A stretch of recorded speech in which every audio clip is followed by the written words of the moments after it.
2023 August മാസം തുടങ്ങി ഞങ്ങൾ ഈ ആരാധനയിൽ പങ്കുകൊള്ളുന്നതാണ്. ഞങ്ങൾക്ക് ഈ ലിങ്ക് അയച്ചു തന്നത് ഞങ്ങളുടെ തൊട്ടടുത്തുള്ള എൻ്റെ ഫ്രണ്ട് കാറ്റിസം പ്രൊമോട്ടറായ ലിൻസി ടീച്ചറാണ് ഞങ്ങൾക്ക് ഈ ലിങ്ക് തന്നത്. അന്ന് തുടങ്ങി ഞങ്ങൾ മുടക്കം കൂടാതെ ഈ ആരാധനയിൽ പങ്കുകൊണ്ടു. ഈ ആരാധനയിൽ പങ്കുകൊള്ളാനുള്ള കാരണം, ഞങ്ങൾക്ക് വലിയൊരു അസുഖം പിടിപെട്ടു. എൻ്റെ ഭർത്താവിന് ജൂലൈ 6-ാം തീയതി വലിയൊരു പെട്ടെന്ന് പനി വന്നു. ഞങ്ങൾ രാജഗിരി ഹോസ്പിറ്റലിൽ കൊണ്ടുപോയി. അവിടെ ചെന്ന് അഡ്മിറ്റായി പരിശോധനകൾ നടത്തി 13-ാം തീയതി ഓപ്പറേഷൻ ചെയ്യണമെന്ന് പറഞ്ഞു. പാൻക്രിയാസിനും ചെറുകുടലിനും ക്യാൻസർ ബാധിച്ചിരിക്കുകയാണ്, അതുകൊണ്ട് ഓപ്പറേഷൻ ചെയ്യണം, എത്രയും പെട്ടെന്ന് ചെയ്യണമെന്ന് പറഞ്ഞു. ജൂലൈ 13-ാം തീയതി ഓപ്പറേഷൻ ചെയ്തു. അതിനുശേഷം 21 ദിവസം ഹോസ്പിറ്റലിൽ കിടന്നു. തിരിച്ചു പോന്നു. ഒരു മാസം റെസ്റ്റ് കഴിഞ്ഞ് ഞങ്ങൾ ചെന്ന് കഴിഞ്ഞപ്പോൾ 18 കീമോ ചെയ്യണമെന്ന് ആവശ്യപ്പെട്ടു. അങ്ങനെ ഞങ്ങൾ വീട്ടിലേക്ക് തിരിച്ചു വന്നു.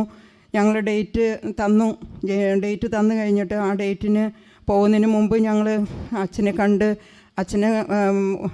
വിളിച്ചു കഴിഞ്ഞപ്പോൾ കിട്ടിയില്ല. പക്ഷേ വോയിസ് മെസ്സേജ് ഇട്ടു, അച്ഛനോട് പ്രാർത്ഥന സഹായം അപേക്ഷിച്ചു. അപ്പോൾ അച്ഛൻ പറഞ്ഞു, ദിവ്യകാരുണ്യ ഈശോ ഇറങ്ങി വന്ന് നിങ്ങളെ സഹായിക്കും, ഞാൻ പ്രാർത്ഥിക്കാം, നിങ്ങളും പ്രാർത്ഥിച്ചോ എന്ന് പറഞ്ഞു. അങ്ങനെ ഞങ്ങൾ കരഞ്ഞ് പ്രാർത്ഥിച്ചതിൻ്റെ ഫലമായി ഞങ്ങൾക്ക് 12 കീമോ വരെ മുടക്കം കൂടാതെ യാതൊരു സൈഡ് എഫക്റ്റും ഇല്ലാതെ ഈ കീമോ ചെയ്യാൻ സാധിച്ചു. 12ാമത്തെ കീമോ വന്നപ്പോൾ ആൾക്ക് ഡെങ്കിപ്പനി പിടിപെട്ടു, എനിക്കും ഒപ്പം വന്നു. അങ്ങനെ ഞങ്ങൾ 2 ദിവസം രാജഗിരിയിൽ വീണ്ടും അഡ്മിറ്റായി. അങ്ങനെ വീണ്ടും ഞങ്ങൾ കീമോ ചെയ്യേണ്ട ഡേറ്റ് വന്നു കഴിഞ്ഞപ്പോൾ ഞങ്ങൾ വീണ്ടും അച്ഛനോട് പ്രാർത്ഥന സഹായം ആവശ്യപ്പെട്ടു. അങ്ങനെ അച്ഛൻ പ്രാർത്ഥിക്കാമെന്ന് പറഞ്ഞു, ധൈര്യമായിട്ട് പൊക്കോ, ഒരു കുഴപ്പമുണ്ടാവില്ല എന്ന് പറഞ്ഞു. അങ്ങനെ ഞങ്ങൾ ചെന്ന് കഴിഞ്ഞപ്പോൾ കൗണ്ടിനൊന്നും ഒരു മാറ്റമില്ല. ഞങ്ങൾക്ക് കീമോ മുടക്കം കൂടാതെ ചെയ്യാൻ പറ്റി. വീണ്ടും 14ാമത്തെ കീമോ വന്നു കഴിഞ്ഞപ്പോൾ കൗണ്ട് 2300 താന്നു. 4000 തുടങ്ങി 11,000 വരെ കൗണ്ടാണ് വേണ്ടത്. അതിന് 2300 കൗണ്ടുള്ളൂ. അപ്പോൾ ഒട്ടും ചെയ്യാൻ പറ്റില്ല. 3000 ഏറ്റവും ചുരുങ്ങിയതുണ്ടെങ്കിലേ ചെയ്യാൻ പറ്റുള്ളൂ എന്ന് പറഞ്ഞു. അപ്പോൾ ദൈവമേ, മുടക്കം കൂടാതെ ചെയ്താലല്ലേ ഇതിന് ഫലമുള്ളൂ എന്ന് വിചാരിച്ച് ഞങ്ങൾ കരഞ്ഞ് പ്രാർത്ഥിച്ചു. അച്ഛനോടും പ്രാർത്ഥന സഹായം അപേക്ഷിച്ചു.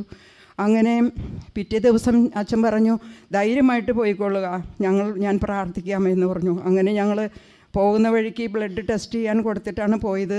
അവിടെ ചെന്ന് മൊബൈൽ നോക്കി കഴിഞ്ഞപ്പോൾ അതിൻ്റെ റിസൾട്ട് വന്നു, 4300 ഉയർന്നു. അത്രയും വലിയ അനുഗ്രഹം ഞങ്ങൾക്ക് തന്നു. 18 കീമോ ഞങ്ങൾക്ക് യാതൊരു സൈഡ് എഫക്റ്റും ഇല്ലാതെ ഞങ്ങൾക്ക് ചെയ്യാൻ പറ്റി. അതിനിടയ്ക്ക് ഞങ്ങൾ അച്ഛന് ഇവിടെ വന്ന് ബ്ലെസ്സിങ് വാങ്ങിച്ചിരുന്നു. പിന്നെ ഒരു മാസം കഴിഞ്ഞ് ടെസ്റ്റ് ചെല്ലാൻ പറഞ്ഞു. ഞങ്ങൾ ചെന്ന് കഴിഞ്ഞപ്പോൾ ഇപ്പോൾ രോഗത്തിൻ്റേതായ യാതൊരുവിധ ബുദ്ധിമുട്ടുകളും പ്രയാസങ്ങളും ഇല്ല.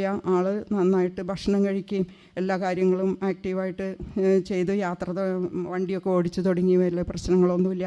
ഇനി 28-ാം തീയതി ഡോക്ടറെ കാണാൻ പോകണം, യാതൊരു കുഴപ്പങ്ങളുമില്ല. പിന്നെ 2ാമത്തെ നിയോഗം എന്ന് പറയുന്നത്, ഞങ്ങളുടെ മകൾ UK-യിൽ MHRM കോഴ്സ് എടുത്ത് PG കോഴ്സ് ചെയ്യായിരുന്നു.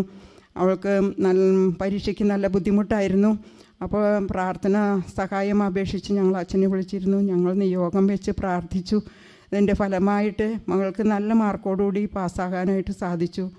3ാമത്തെ അനുഗ്രഹം എന്ന് പറയുന്നത്, ഞങ്ങളുടെ അയൽവാസി, ഞങ്ങളുടെ ഒരു ഫ്രണ്ട് പെട്ടെന്ന് വയറുവേദന വന്ന് ലിസി ആസ്പത്രിയിൽ പ്രവേശിക്കുകയുണ്ടായി. അവിടെ ചെന്ന് കഴിഞ്ഞപ്പോൾ രോഗം എന്താണെന്ന് അവർക്ക് യാതൊരു പിടിയും കിട്ടുന്നില്ല. ഞങ്ങളെ എപ്പോഴും അങ്ങോട്ടും ഇങ്ങോട്ടും പ്രാർത്ഥന സഹായം ചോദിക്കൽ പതിവുണ്ടായിരുന്നു. അതനുസരിച്ച് അവർ ഞങ്ങളോട് പറഞ്ഞു, പ്രാർത്ഥിക്കണം കേട്ടോ ചേച്ചി എന്ന് പറഞ്ഞു. അങ്ങനെ ഞങ്ങൾ ഈ ലിങ്ക് അയച്ചു കൊടുത്തു. ആ ലിങ്ക് വെച്ച് അവർ പ്രാർത്ഥിച്ചു. ഞങ്ങളും പ്രാർത്ഥിച്ചു. നിയോഗം വെച്ച് പ്രാർത്ഥിച്ചതിൻ്റെ ഫലമായി അവർക്ക് പെട്ടെന്ന് തൊണ്ടയിൽ നിന്ന് എന്തോ കീഴ്പോട്ട് ഇറങ്ങി വരുന്ന പോലെ തോന്നി അവർക്ക്. അങ്ങനെ പിറ്റേ ദിവസം അവർക്ക് യാതൊരുവിധ ബുദ്ധിമുട്ടുകളും ഉണ്ടായില്ല. ഡോക്ടർ വന്ന് പരിശോധിച്ച് കഴിഞ്ഞപ്പോൾ ഡിസ്ചാർജ് ചെയ്തു.